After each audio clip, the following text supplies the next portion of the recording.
We are back with more breaking news this afternoon. You're watching CNN. I'm Brooke Baldwin. Thank you for being with me. This story involves Florida Congressman Matt Gaetz and this ongoing sex trafficking investigation. Here's what CNN has learned, that this key associate of the congressman's is likely to strike a plea deal with federal prosecutors as part of this whole investigation. And our CNN senior legal affairs correspondent, Paula Reed, is in Orlando outside the courthouse. And Paula, what are you learning and what might this mean for Matt Gaetz? Well, Brooke, this is potentially bad news for Congressman Gaetz because it is expected that this plea deal will likely require one of his closest friends and political allies to cooperate and share any evidence that he may have against the congressman.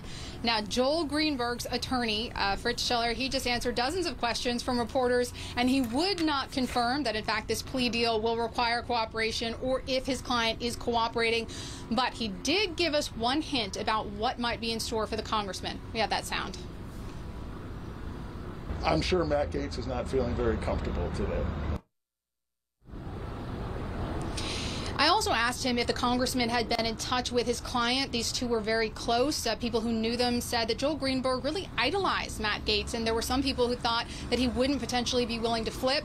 Now, the attorney said he's not aware of any communication between the congressman and his client, but as this moves forward, the attorney said there's always a possibility that the government and the attorneys will not be able to reach a deal, and this will go to trial. But right now, again, not a great day for Congressman Gaetz, as his closest friend and political ally appears to be likely to cooperate with the government.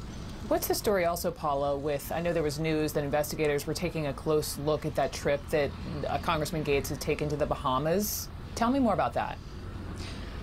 That's right. So this falls under this larger investigation into whether Gaetz and some of his associates were allegedly looking online for women and then trading gifts or money for sex.